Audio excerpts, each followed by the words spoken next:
नमस्कार, आप देख रहे हैं अपना बिहार। मैं हूं आपके साथ विभा उपाध्याय। सबसे पहले बात पूर्व जेडीयू अध्यक्ष और पूर्व केंद्रीय मंत्री आरसीपी सिंह की, जिन पर जेडीयू ने हल्ला बोल कर दिया है। जेडीयू ने अपने ही पूर्व अध्यक्ष आरसीपी सिंह के खिलाफ हल्ला बोल दिया है।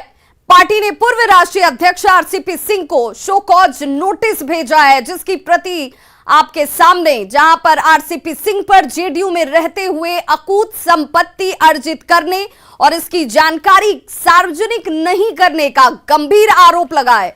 नालंदा जिले के प्रखंड अध्यक्ष के आरोप पर प्रदेश अध्यक्ष उमेश कुशवाहा ने आरसीपी सिंह को यह नोटिस जारी किया है। आरसीपी सिंह पर वर्ष 2013 से लेकर 2022 के बीच अकूत संपत्ति निबंधित कराने का आरोप है और जिस संपत्ति का जिक्र और सवालों के साथ जवाब देने के लिए नोटिस और शो कॉज दिया गया है, ये प्रति आपके सामने, जिसमें आरोप है कि नालंदा जिले के 2 प्रखंडों में इस दौरान आरसीपी सिंह और उनके परिजनों ने करीब 40 बीघा जमीन खरीदी। साथ ही आरसीपी सिंह पर जमीन दान में भी लेन देन करने का आरोप है। आरसीपी सिंह पर यह भी आरोप कि उन्होंने इन संपत्तियों का जिक्र अपने चुनावी हलफनामे में किया ही नहीं। जेडीयू ने आरसीपी सिंह पर उनकी पत्नी के नाम में हेरफेर कर जमीन खरीदने का आरोप लगाया है। इस पूरे मामले में न्यूज 18 ने आरसीपी सिंह को फोन भी किया और उनका पक्ष जानना चाहा, लेकिन आरसीपी सिंह ने फोन नहीं उठाया।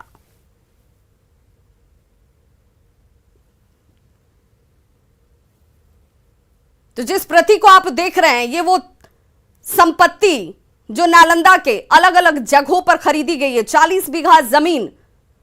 और किसके नाम पर जमीन खरीदी गई, किसके नाम पर यह संपत्ति है, ब्यूरो के साथ तमाम जानकारी इस वक्त आपके टीवी स्क्रीन पर।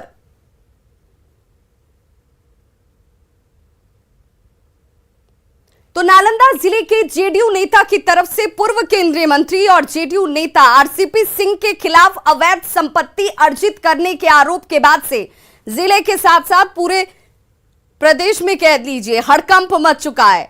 आरसीपी सिंह पर अवैध संपत्ति बनाने का आरोप लगाने वाले जेडीयू नेता संजय पटेल हैं और इन्हीं जेडीयू नेता संजय पटेल से बात की हमारे सहयोगी अभिषेक कुमार ने।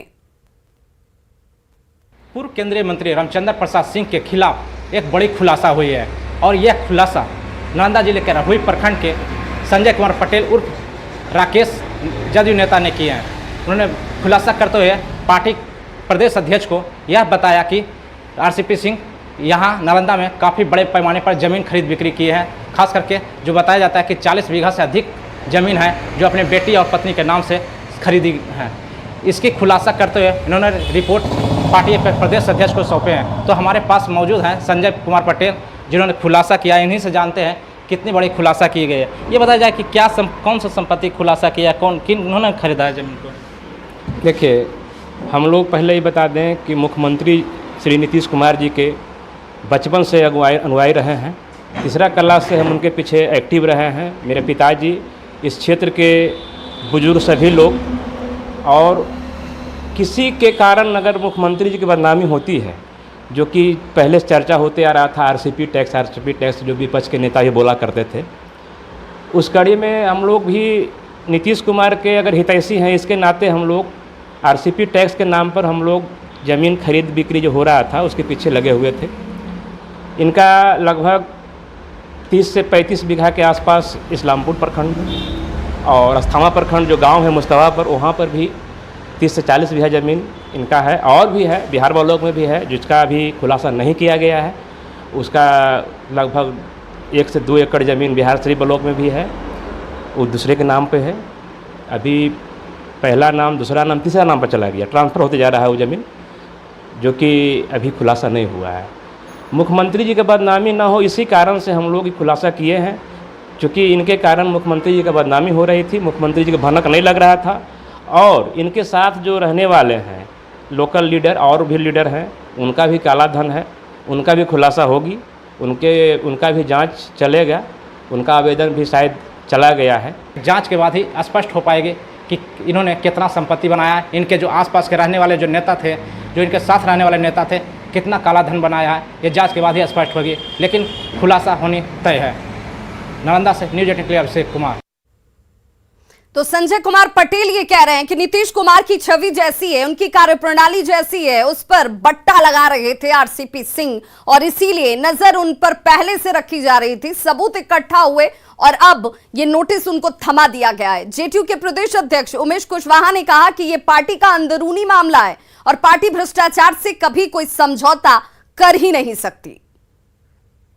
जेडीयू के पूर्व राष्ट्रीय अध्यक्ष और पूर्व केंद्रीय मंत्री आरसीपी सिंह को प्रदेश जेडीयू की तरफ से एक पत्र भेजा गया है और उससे शोकॉज पूछा गया है कि आपके पास कुछ ऐसी संपत्ति है जिसकी जानकारी आपने चुनाव आयोग को हलफनामे में क्यों नहीं दिया।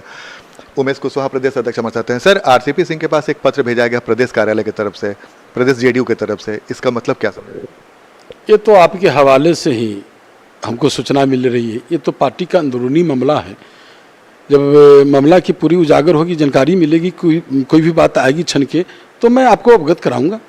सर, ये लेकिन चूंकि ये मामला आरसीपी सिंह से जुड़ा हुआ है और उसमें जो सिलसिलेवार तरीके से लिखा गया है, आपने उनसे पूछा है कि भाई आपके पास इतनी संपत्ति कैसे है, कि 40 बीघा जमीन कहाँ से आ गया। अगर जवाब संतोषजनक नहीं मिलता है सर, तो क्या कार्रवाई हो सकती है? नहीं, आप कार्रवाई की अभी तो आपने आपको बताया जी कि आपने जो अभी जो चर्चा किया, ये तो आप किसी हवाले से आपने लिया खबर और उस खबर को आप चर्चा कर रहे हैं। पार्टी का ये अंदरूनी मामला है, पार्टी उसको देख रही है और पार्टी देख के जब कोई भी तथ्य आती है तो उस पर हम लोग पार्टी निर्णय लेगी। कुछ भी आपके पार्टी का स्टैंड है ना सर कि जो भ्रष्टाचार में लिप्त रहेगा उस पर कार्रवाई होगी? बिल्कुल, वो तो हमारे सर्वमान्य नेता का ही स्टैंड है। तो अगर मान लीजिए अगर जो पत्र लिखा है उसके हिसाब से अगर वाकई जो आप लोग का जवाब आगे संतोष नहीं मिलता, ये तो हमारे पार्टी का अंदरूनी मामला है, उस पर पार्टी निर्णय लेगी और जब निर्णय लेगी तो आप सबको बताया जाएगा। तो भ्रष्टाचार से समझौता नहीं करने वाले जेडीयू पार्टी, हमने आपको कहा है कि उसमें हमने पहले भी बताया कि हमारे सर्वमान्य नेता जो है जीरो टॉलरेंस, हम लोग भ्रष्टाचार से कभी समझौता नहीं करते हैं। जो कुछ भी है वो सब हम लोग पार्टी के अंदरूनी मामला है, उस पर हम लोग जानकारी ले रहे हैं। तो सर, लेटर भेजने की जरूरत पड़ गई? ये तो आप ही के न्यूज़ से, आप ही के खबर से सुन रहे हैं, ये विशेष आप ही को जानकारी होगी। तो प्रदेश अध्यक्ष उमेश कुशवाहा मुस्कुराते हुए हमसे ही सवाल पूछ रहे हैं कि भाई आपसे ये जानकारी मिली, लेकिन इतना तो तय है कि जो कागज सार्वजनिक हो चुका है जिसमें कई सारे बातें पूछी गई हैं आरसीपी सिंह से, उस पर उनके जवाब का इंतजार कर रही है जेडीयू। और जेडीयू के तरफ अगर जेडीयू को जवाब संतोषजनक नहीं मिलता है तो आरसीपी सिंह पर कार्रवाई तय है, क्योंकि उमेश कुशवाहा ने कहा कि भ्रष्टाचार से समझौता जेडीयू नहीं करती। आनंद अमृतराज, न्यूज 18 नेटवर्क, वैशाली।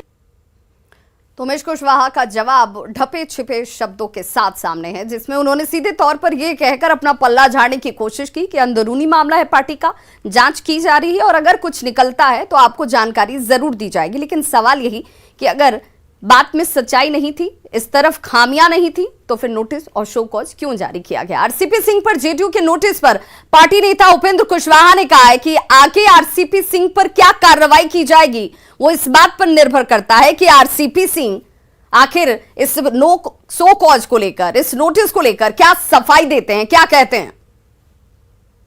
तो स्वाभाविक रूप से पार्टी का यह दायित्व बनता है कि उस व्यक्ति से यह पूछा जाए कि आखिर जो कुछ भी सूचना प्राप्त हुई है विभिन्न स्रोतों से, उस पर आपका क्या कहना है। अब इस सूचना की जानकारी संबंधित व्यक्ति को दे दी गई है, अब उनकी ओर से क्या कहा जाता है, क्या सफाई दी जाती है या नहीं दी जाती है, इस पर अगला कदम पार्टी का निर्भर करेगा। तब तक आप सब लोगों को इंतजार करना चाहिए। आरसीपी सिंह को जेडीयू की ओर से नोटिस जारी करने पर पूर्व सीएम जीतन राम मांझी ने कहा कि बिहार सरकार किसी को न तो फंसाती है और न ही किसी को बचाती है।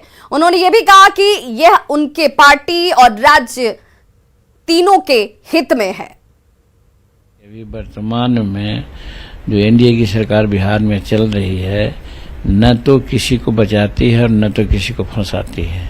तो वैसी परिस्थिति में यदि कहीं कुछ है, जानकारी मिली है, तो उसकी जांच स्वाभाविक रूप में वहाँ होती है और वो जांच की प्रक्रिया होगी।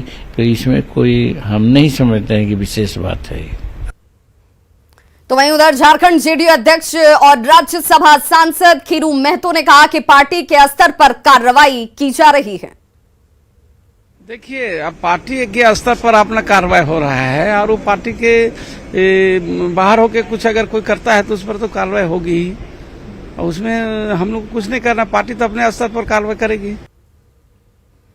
तो आरसीपी सिंह पर जो आरोप लगे हैं उस पर विपक्ष के साथ साथ बीजेपी भी दबी जुबान में ही बोल रही है। हालांकि जांच की बात सभी दल के नेता जरूर कहते हैं। जदयू के किसी भी नेता की संपत्ति की जांच करवा लीजिए। पिछले 15-16 वर्षों में सबने अकूत संपत्ति इकट्ठा की और सबने भ्रष्टाचार के जरिए ही वो संपत्ति इकट्ठा की है। भाई जदयू के एक राष्ट्रीय अध्यक्ष की तो पोल खुल गई कि किस तरह से अवैध कमाई आरसीपी सिंह ने की है। आरसीपी सिंह के साथ उनकी बेटी की भी संपत्ति की जांच करवाइए, और भी चीजें खुलेंगी। आरसीपी सिंह पर जो जेडीयू ने नोटिस भेजा है वो जेडीयू का आंतरिक मामला है, इससे हमें कोई लेना देना नहीं है। लेकिन जिस तरह से जेडीयू में खटपट आरसीपी सिंह जी को लेकर चल रही है उसी का ये परिणाम दिख रहा है।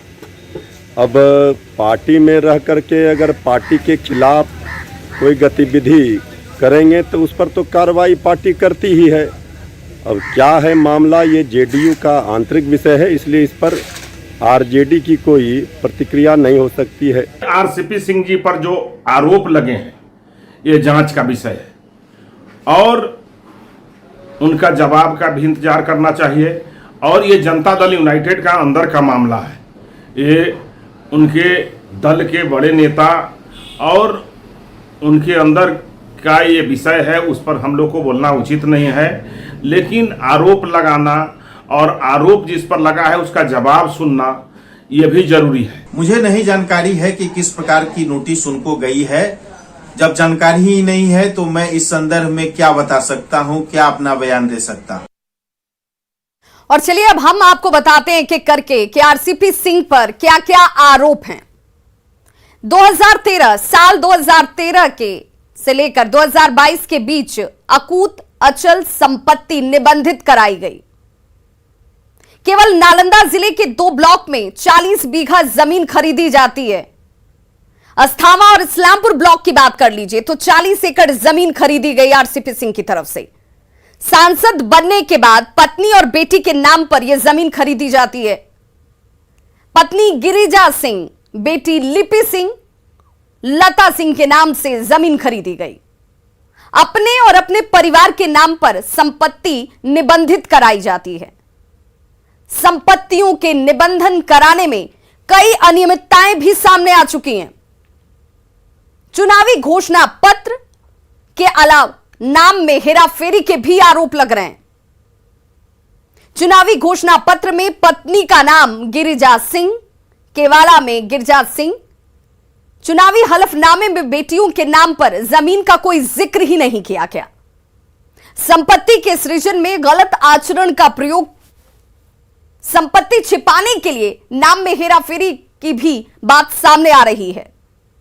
अविवाहित बेटियों के पिता का नाम नहीं लिखा गया कि पिता का नाम क्या है, जो कि अनिवार्य होता है। चुनावी हलफनामे में खरीदी गई संपत्ति का नाम सार्वजनिक नहीं करना भी उनके ऊपर एक बड़ा आरोप और अनियमितता के तौर पर सामने आता हुआ। परिवार की संपत्ति में अपना नाम दर्ज नहीं कराया गया आरसीपी सिंह की तरफ से। वहीं जेडीयू ने आरसीपी सिंह से क्या जवाब मांगे हैं वो भी जान लीजिए। जेडीयू ने आरसीपी सिंह को शो कॉज नोटिस भेजा और इस मामले में सभी बिंदुओं पर तत्काल जवाब तलब किया गया है। नीतीश सरकार की जीरो टॉलरेंस की पॉलिसी की याद उन्हें दिलाई गई है कि नीतीश सरकार जीरो टॉलरेंस पर चलती है, भ्रष्टाचार स्वीकार्य नहीं है। पार्टी में विभिन्न पदों पर योगदान की भी उन्हें याद दिलाई गई और गलत तरीके से संपत्ति अर्जित करना घोर अपराध है, यह भी याद दिलाया गया। बेटी लता सिंह के नाम से कहां जमीन खरीदी गई जिसका जिक्र इस शो कॉज नोटिस में भी किया गया, वो भी जान लीजिए। अस्थावा ब्लॉक में बेटी लता सिंह के नाम से 22 प्लॉट खरीदे गए हैं। इस्लामपुर ब्लॉक में बेटी लता सिंह के नाम से 2 प्लॉट खरीदे जाते हैं। बात यहीं पर खत्म नहीं होती है। बेटी लिपि सिंह के नाम से कहां जमीन खरीदी गई अब वो जान लीजिए। इस्लामपुर ब्लॉक बेटी लिपि सिंह के नाम से 10 प्लॉट खरीदे गए। वहीं पत्नी गिरिजा सिंह के नाम से भी प्लॉट खरीदी गई और कहां ये प्लॉट है वो अब आपके सामने जानकारी। अस्थावा ब्लॉक और इस ब्लॉक में पत्नी के नाम से 12 प्लॉट खरीदे गए। कई ऐसे प्लॉट भी सामने आए हैं जिसकी खरीद फरोख्त तो हुई लेकिन 2 से 3 दिनों के भीतर उन्हें दूसरे के नाम पर ट्रांसफर करवा दिया गया। ये वो तमाम गंभीर सवाल इस वक्त आरसीपी सिंह से पूछे गए हैं, जिसका जवाब अब उन्हें देना है और इस जवाब के ऊपर निर्भर करता है कि पार्टी किस तरह की कार्रवाई उनके खिलाफ कर सकती है। रुक करेंगे बिहार लोक सेवा आयोग के प्रश्न पत्र लीक मामले की, जिसमें गिरफ्तार डीएसपी रंजीत कुमार रजक के कई ठिकानों पर आर्थिक अपराध इकाई की तरफ से ताबड़तोड़ छापेमारी शुरू कर दी गई है।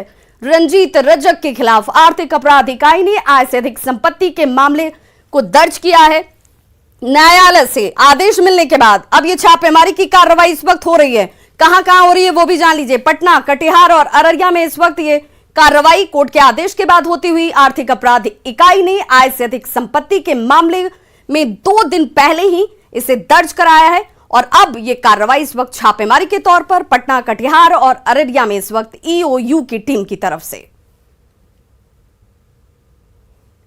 तो बीपीएससी पेपर लीक कांड मामले में पटना, कटिहार और अररिया में इस वक्त ये छापेमारी की कार्रवाई चल रही है। कोर्ट ने आदेश दिया और इस आदेश के इंतजार में ईओयू की टीम थी, जहां पर आय से अधिक संपत्ति के मामले में अब ये कार्रवाई शुरू हो चुकी है।